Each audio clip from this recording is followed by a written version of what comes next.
샬롬, 오늘도 하나님의 평강이 여러분의 삶 가운데 가득 넘치기를 소망합니다. 함께 찬송가 264장 찬양하시면서 10월 2일 수요일 새벽 예배를 시작하도록 하겠습니다.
함께 기도하겠습니다.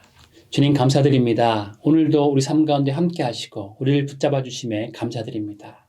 오늘도 주님 은혜 가운데 거할 수 있도록 주님 붙잡아 주시고 우리 가운데 영적인 눈이 띄어져서 정말 회개와 영적인 각성을 하며 살아갈 수 있는 주님의 백성 될 수 있도록 우리 가운데 함께하여 주시옵소서. 우리의 모든 기도와 우리의 모든 회개를 들으시고 응답하실 주님을 찬양하며 주 예수 그리스도의 이름으로 기도드립니다. 아멘. 함께 말씀 보도록 하겠습니다. 오늘의 말씀은 예레미야 14장 1절부터 12절까지 말씀입니다. 가뭄에 대하여 예레미야에게 임한 여호와의 말씀이라. 유다가 슬퍼하며 성문의 무리가 피곤하여 땅 위에서 애통하니 예루살렘의 부르짖음이 위로 오르도다.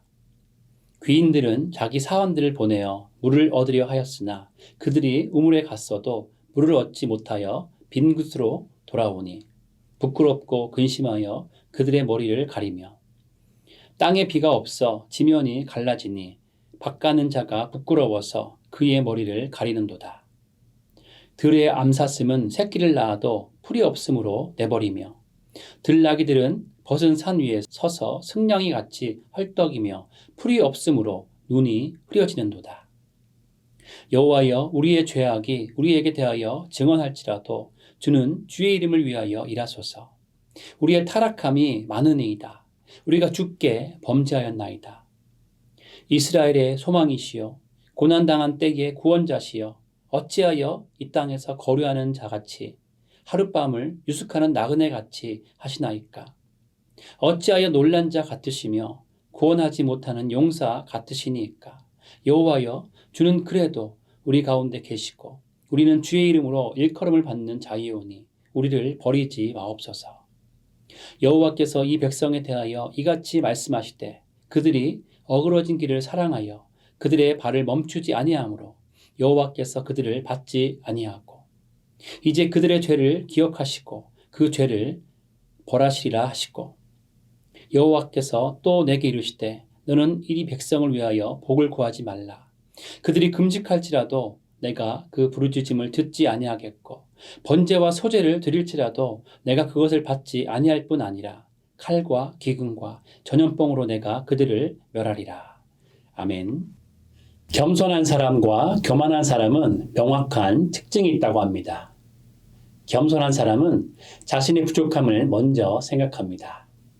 그러나 교만한 사람은 자기 장점을 먼저 생각한다고 합니다. 그래서 십계명을 볼 때도 교만한 사람은 하나님께서 하지 말라고 명하신 것을 지켰기 때문에 자신은 죄인이 아니라고 생각합니다. 그러나 겸손한 사람은 하나님께서 명하신 명령, 내 이웃을 사랑하라, 부모를 공경하라, 안식일을 거룩히 지키라, 이런 계명을 보면서 자신이 하나님의 말씀에 충실히 지켰는가를 생각하며 자신이 죄인임을 고백한다고 합니다. 겸손한 사람은 얼굴을 들어 하늘을 볼 줄 아는 사람입니다. 시편 103편 14절 말씀처럼 겸손한 사람은 하나님 앞에서 자신의 체질이 먼지임을 시인하는 사람이죠.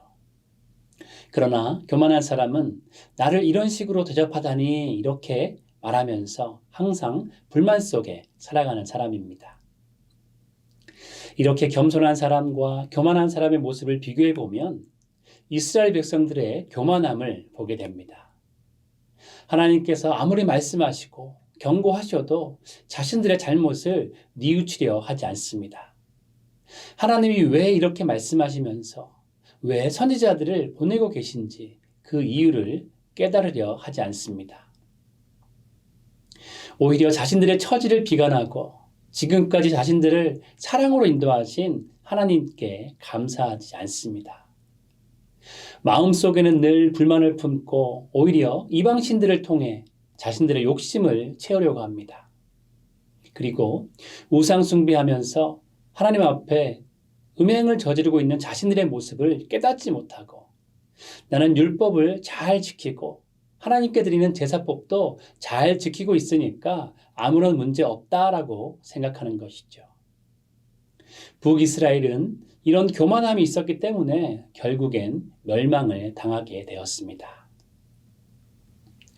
우리가 묵상하고 있는 예레미야가 하나님의 부르심을 받고 남유다 왕국에서 활동을 시작할 당시는 이미 북이스라엘이 아수르에 의해 멸망을 당한 상황이었습니다. 선택된 하나님의 백성이라는 맹목적인 믿음과 자부심을 가지고 있었던 북이스라엘에게 멸망은 너무나 크나큰 충격이었을 것입니다. 하나님께 선택받은 민족인데 어떻게 멸망을 당할 수가 있는가?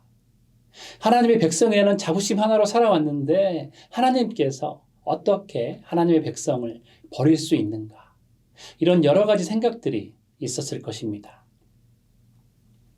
이런 북이스라엘의 멸망 소식은 분열 왕국 시대였음에도 남유다 백성들에게 적지 않은 충격을 줬을 것입니다. 하나님께서 지명하여 부르신 선민이 하나님께 버림을 받았다는 크나큰 충격은 남유다 백성들에게도 동일했을 것입니다. 그러나 예레미야 1장부터 13장까지의 내용을 보면 북이스라엘의 멸망이라는 충격적인 상황을 지켜봤으면서도 여전히 하나님께 돌이키지 않는 남유다의 모습을 적나라하게 그리고 있습니다. 오늘 본문 바로 전인 예레미야 13장은 이스라엘 백성들이 하나님과의 관계에서 도저히 되돌릴 수 없는 단계까지 갔다는 것을 말씀하고 있습니다. 하나님께서 수많은 선지자들을 통해서 수없이 경고하시지만 남유다 백성들은 마음을 돌이키지 않습니다. 그래서 하나님은 예레미야를 통해서 남유다 백성들이 썩은 천 허리띠와 박살난 포도주 부대와 같은 민족이라고 하시면서 남유다 백성들에게 직접적으로 보여주셨습니다. 하나님의 경고에도 남유다 백성들은 레일을 벗어난 기차처럼 본연의 기능을 완전히 상실한 채 멸망을 향해 달려가고 있었던 것이죠. 오늘 말씀은 남유다가 북이스라엘의 멸망을 통해서도 어떤 교훈을 받지 못하고 또 어떤 뉘우침도 없는 모습으로 하나님의 말씀에 불순종했기에 참혹한 가뭄과 극심한 기근의 심판을 받고 있다고 말씀합니다. 남유다 백성들은 하나님을 온전히 신뢰하지 못하였고 오히려 자신들의 처지를 이방 민족과 비교하며 불평하는 마음을 가지고 있었던 것입니다. 그랬기에 세상적인 풍요를 바라며 농사의 신이라고 생각하는 바알과 아세라 신을 섬긴 것이죠. 그러나 바알과 아세라는 아무런 힘이 없는 거짓 신이라는 것을 하나님께서 오늘 보여주십니다.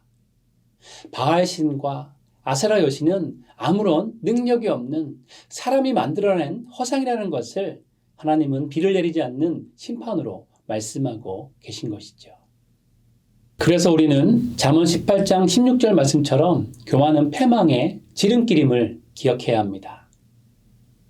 C.S. 루이스는 교만을 본질적인 악이라고 말하면서 교만이 최고의 악이라고 했습니다. 그리고 악마가 된 이유는 바로 교만 때문이라고 합니다. 또한 C.S. 루이스는 교만의 특징을 이렇게 말합니다. 교만은 또 다른 악으로 이끈다. 그리고 교만은 하나님을 대항하는 마음이다. 교만은 영적인 종량이다. 교만은 사랑과 자족의 마음을 갉아먹는다. 심지어 교만은 상식의 가능성 자체도 갉아먹어 치운다라고 했습니다. 남유다 백성들은 하나님을 온전히 신뢰하지 않았습니다. 지금까지 자신들을 인도하시고 보호하시고 먹이시고 입히신 하나님을 신뢰하지 않았고 스스로의 교만으로 인해 우상 숭배에 빠졌습니다. 하나님을 신뢰한다면 다른 신을 찾아갈 필요가 없겠죠. 그러나 하나님을 온전히 신뢰하지 않으니까 농사를 지을 땐 농사에 풍요를 가져다주는 신을 따라야 한다고 생각하면서 이방신 중에 비와 풍요를 관장하는 바알에게 제물을 바치고 절을 합니다. 피조물인 사람이 교만한 마음으로 온 세상을 창조하신 전능의 하나님과 이방신을 비교하고 있는 것이죠. 그리고 스스로 교만하기에 하나님께서 선지자를 보낼 때 자신들의 극악한 죄악들을 보려고 하지 않습니다. 이 정도는 괜찮겠지. 하나님께 때마다 제사를 드리고 있는데 율법을 잘 지키고 있는데 이 정도면 됐지. 이렇게 생각하면서 자신들의 잘못을 뉘우치지 않는 것입니다. 또한 최고의 교만은 자신들은 망하지 않을 것이라는 생각입니다. 나는 선민인데 하나님의 선택을 받은 제사장 나라인데 라고 생각하면서 심판과 구원을 자신들의 잣대로 생각하는 것이죠. 심판과 구원은 오직 하나님께 있습니다. 오직 하나님만이 심판과 구원을 결정하시고 시행하십니다. 그러나 남유다 백성들은 이미 자신들이 하나님 자리에 올라가 심판과 구원을 자신들의 생각으로 규정지었습니다. 그리고는 선지자들이 하나님의 말씀을 예언해도 이미 자신들의 마음에 심판과 구원에 대해서 규정했기 때문에 나는 안전하다고 결론을 내리고 선지자들의 말을 듣지 않습니다. 얼마나 교만한 모습입니까? 자신들이 하나님 자리에 올라간 너무나 교만이 넘치는 모습입니다. 2019년에 우리는 코로나 팬데믹을 만났습니다. 대부분의 사람들은 상상도 못할 일을 하루아침에 겪게 된 것이죠. 역사 시간에나 배웠을 법한 팬데믹을 실제로 경험하게 되었습니다. 온 세계가 일시에 멈춰버리는 처음으로 겪는 일이 일어난 것입니다. 코로나 팬데믹은 현대사회의 교만을 일깨워준 사건이었습니다. 사람들은 과학과 기술, 그리고 지금까지 쌓아놓은 인류의 업적에 대해서 굉장한 자부심을 가지고 있었는데 눈에 보이지도 않는 작은 바이러스로 인해서 온 세계가 멈추게 되었던 것이죠. 인간이 자연을 통제하고 다스리고 있었다고 생각했지만 전염병 하나로 인해서 수백만 명이 목숨을 잃고 사회는 한순간에 극심한 혼란에 빠졌습니다. 코로나 팬데믹은 하나님이 세상을 다스리시고 계심을 절실하게 깨닫도록 했습니다. 그리고 인간의 교만함과 인간의 한계를 다시 한번 깨닫게 해주는 사건이었죠. 오늘 본문 말씀 3절부터 6절은 어떻게 말씀하고 계십니까? 아무리 지위가 높은 사람이라도 아무리 권력자라도 물을 얻지 못해 부르짖고 있습니다. 비가 없기에 밭을 갈지도 못합니다. 암사슴은 풀이 없기에 새끼를 낳아도 기르지 못합니다. 나귀도 물도 없기 때문에 풀이 없어서 승냥이처럼 헐떡거리고 있습니다. 우리는 하나님 앞에 아무것도 아닙니다. 하나님만이 이 세상을 다스리십니다. 하나님만이 이 세상을 통제하시고 하나님만이 우리의 심판주 되시고 구원자 되십니다. 우리는 하나님 앞으로 진정으로 겸손한 마음을 가지고 나아가야 합니다. 우리는 하나님을 의지하지 않으면 하루도 살 수 없다는 것을 인정하고 하나님 앞에 겸손히 나아가야 되는 것이죠. 그런데 혹시 우리의 모습 가운데 세상 사람들처럼 하나님보다 세상을 더 벗하고 세상 것들을 더욱 의지하고 있지는 않은가요? 하나님을 신뢰하지 못하면서 세상의 전문가와 세상의 지혜를 구하고 세상의 방법으로 살고 있지는 않습니까? 우리는 반드시 하나님으로만 살아야 합니다. 하나님으로만 만족해야 합니다. 온 우주를 질서 있게 운행하시고 세상의 모든 것을 다스리시며 통치하시는 하나님께서 비도 내리게 하시고 우리가 숨 쉴 수 있도록 공기 중에 이산화탄소 비율도 조절하고 계십니다. 그렇게 우리는 하나님만을 진심으로 신뢰하며 살아가야 하는 것이죠. 오늘 우리는 북이스라엘과 남유다의 모습을 보면서 나 자신을 잘 살펴봐야 할 것입니다. 혹시라도 내 안에 이스라엘 백성들과 같은 교만함이 없는지, 혹시라도 내 안에 하나님을 100% 신뢰하지 못하는 모습이 있는지, 혹시라도 하나님 말고 다른 것으로 나의 만족을 채우려고 하는 것은 없는지, 혹시라도 하나님께 감사가 아닌 불평의 마음이 있지는 않은지.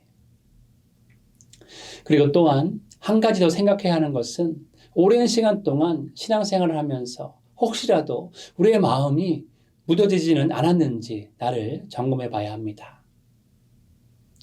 우리에게는 누구나 마음속에 죄악 탐지기가 있습니다. 그런데 문제는 죄악 탐지기의 이 감지력이 남에게는 잘 작동하는데 나에게는 작동을 잘하지 않는다는 것입니다.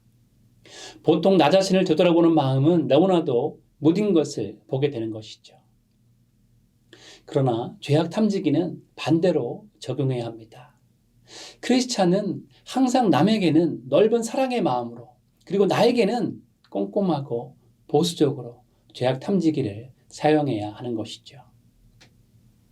하나님은 우리의 모든 것을 다 알고 계십니다.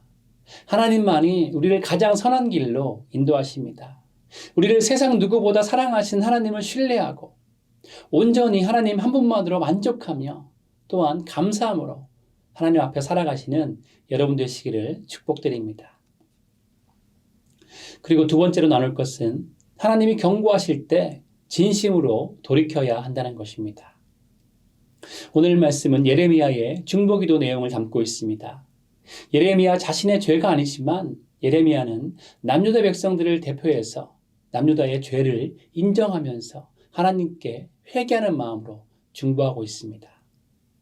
그리고 구원자 되신 하나님께서 남유다를 버리지 마시기를 간절히 간구하고 있습니다. 7절에서 예레미야는 남유다의 타락함과 남유다가 하나님 앞에서 범죄함을 고백하죠. 그리고 예레미야는 이어서 8절에 하나님께 간청하고 있습니다. 하나님이 이스라엘의 하나님이시기 때문에 하나님의 백성들을 하룻밤에 유숙하고 떠나는 나그네같이 생각하지 마시고 고난당할 때 구원하시는 하나님께서 남유다의 희망이 되어달라고 간청하고 있죠. 그리고 9절 말씀은 남유다 백성들이 하나님의 이름으로 불리는 백성이기 때문에 하나님의 구원의 은혜를 베풀어 달라고 예레미야가 기도하는 내용입니다. 그런데 9절 말씀에 예레미야가 남유다 백성들을 지칭하면서 우리는 주의 이름으로 일컬음을 받는 자라고 고백하는 것은 너무나도 굉장히 중요한 의미를 담고 있습니다. 하나님께서 자기 백성들을 위해 역사하시기를 거부하신다면 다른 민족들이 하나님에 대해 어떤 평가를 하겠습니까? 라는 뜻으로 하나님께 기도하고 있는 것이죠. 만약 하나님의 백성이 또다시 멸망한다면 하나님의 능력이 약해서 자기 백성들을 회복할 수 없다고 생각할 것이기 때문입니다. 더 나아가서는 하나님께서 자기 백성들에게 자비를 베푸신다면 다른 민족들은 사랑이 정의보다 더 강한 힘인 것을 알게 될 수도 있으니까 한 번만 더 자비를 베풀어 달라는 의미로 우리는 주의 이름으로 일컬음을 받는 자라고 고백하면서 간구하고 있는 것이죠. 예레미야는 남유다가 구속을 받을 수 있는 유일한 가능성이 오직 하나님 안에 있음을 믿음으로 고백하며 하나님께 간절히 매달리고 있는 것입니다. 그러나 10절 말씀에서 이어지는 하나님의 대답은 너무나도 단호합니다. 남유다의 미래가 너무나도 흑암과 같다는 것을 말씀하고 계시죠. 하나님은 남유다의 죄악이 더 이상 되돌릴 수 없는 상황에 처해 있음을 말씀하고 있습니다. 남유다의 죄악의 정도가 너무나 심각하기도 하지만 중요한 것은 남유다는 회개할 마음조차 없다는 것이죠. 남유다는 지금껏 계속 죄악의 길을 걸어오면서 하나님을 떠나 이방신을 섬겼을 뿐만 아니라 하나님께 완전히 불순종했기에 하나님은 이스라엘에게 심판을 내리기로 결정하신 것을 바꿀 수가 없다는 것입니다. 남유다의 넘치는 죄악 때문에 너무나도 멀리 갔기 때문에 심판을 받을 수밖에 없다는 것이죠. 그렇기에 11절 말씀은 이제 더 이상 남유다에게 은총을 베풀어 달라고 기도하지 말라고 예레미야에게 말씀하십니다. 예레미야는 우리는 주님의 이름으로 일컬음을 받는 자라고 고백하면서 하나님을 궁지에 몰면서까지 간청하고 있지만 하나님은 예레미야의 간청을 들으실 수가 없는 것이죠. 왜 그렇습니까? 그 이유가 12절 말씀에 있습니다. 12절 말씀은 남유다가 하나님의 심판을 받을 수밖에 없다는 이유를 이렇게 말씀합니다. 남유다 백성들의 예배는 너무나도 공허했다는 것이죠. 그들의 예배는 완전히 무의미했습니다. 남유다 백성들은 규례대로 제사를 드리긴 했지만 진심이 담긴 제사가 아니라 예배의 흉내를 내고 있었기 때문입니다. 이방 신들에게는 마음을 다해서 제사를 드리면서 하나님께는 이렇게 흉내만 내고 있는 종교적인 행위는 절대로 하나님의 마음을 기쁘시게 할 수 없는 것이죠. 남유다는 하나님을 진정으로 사랑하지 않으면서 겉모양으로만 하나님의 백성인 척 했기 때문에 하나님은 이런 이율배반적인 모습에 너무나도 깊은 상한 마음을 가지게 된 것입니다. 그래서 하나님은 이스라엘의 죄의 결과로 칼과 기근과 전염병으로 이스라엘을 멸하시겠다고 선포하고 계신 것이죠. 12절 말씀은 그들이 금식할지라도 내가 그 부르짖음을 듣지 않을 것이라고 말씀하십니다. 이 말씀에서의 금식 또한 진정성이 없는 금식을 말씀하고 있죠. 이사야 58장을 보면 하나님께서 싫어하시는 금식의 모습이 나옵니다. 이사야 58장 3절과 4절 말씀은 이렇게 말씀합니다. 보라 너희가 금식하는 날에 오락을 구하며 온갖 일을 시키는도다. 보라 너희가 금식하면서 논쟁하며 다투며 악한 주먹으로 치는도다. 너희가 오늘 금식하는 것은 너희의 목소리를 상달하게 하려는 것이 아니니라. 율법을 지키기 위해서 금식하는 척하지만 마음에 없는 금식을 한다는 것이죠.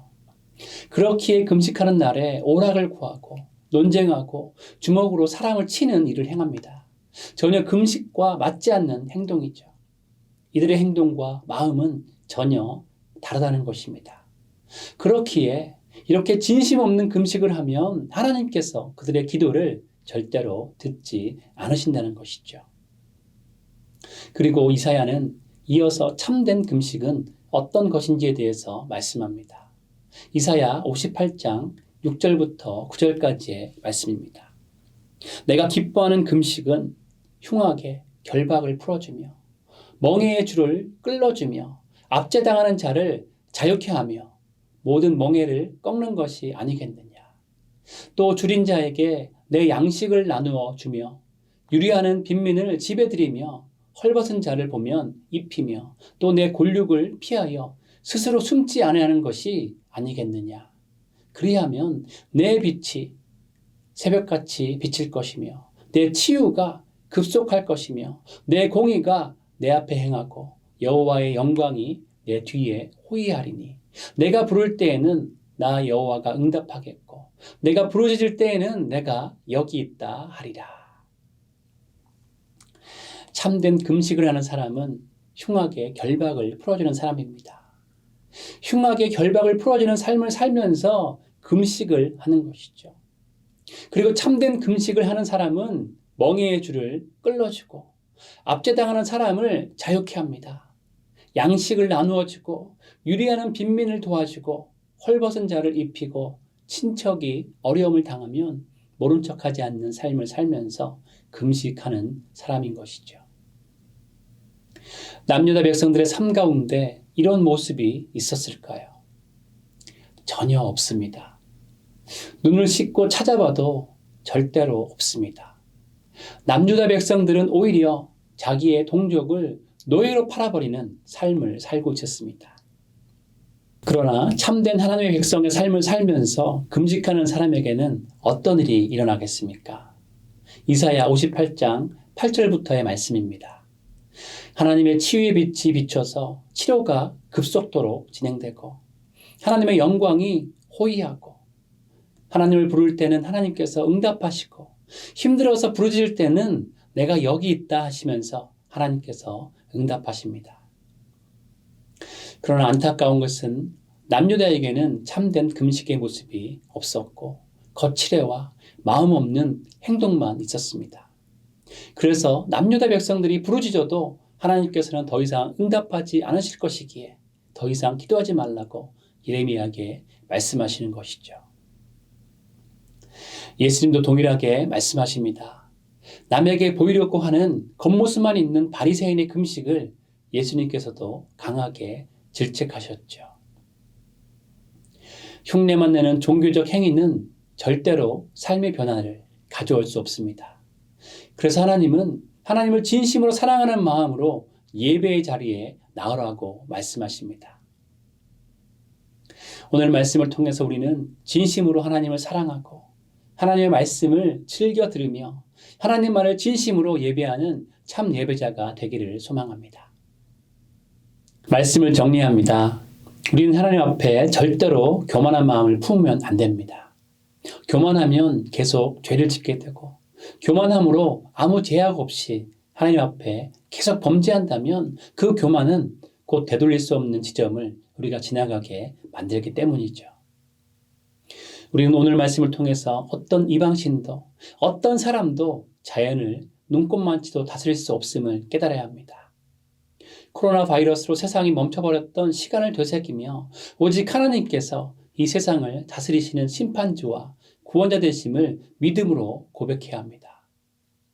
자신의 힘으로 살고자 애쓰는 사람들은 결국 형통하지 못하지만 하나님을 신뢰하는 사람들은 결코 실패하지 않음을 믿고 오직 하나님만 의지하며 살아야 합니다.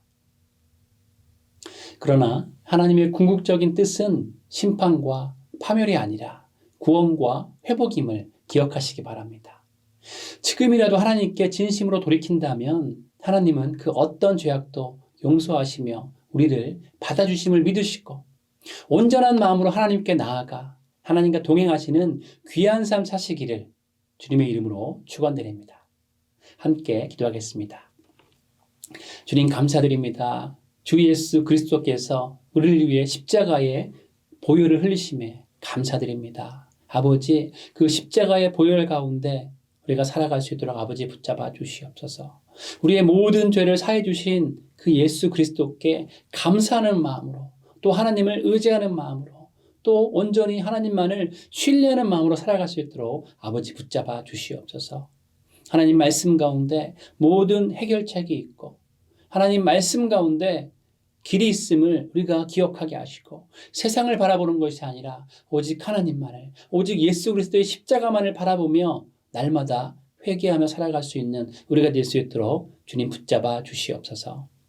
오늘도 주님 안에 살아가기를 소망합니다. 말씀으로 붙잡아 주시고 성령으로 채워주셔서 하나님의 말씀을 사랑으로 믿음으로 행할 수 있도록 우리를 붙잡아 주시옵소서. 그렇게 함께 하시고 우리를 이끌어 주실 주님을 찬양하며 주 예수 그리스도의 이름으로 기도드립니다. 아멘. 함께 각자의 기도 제목으로 주님 앞에 나아가도록 하시겠습니다.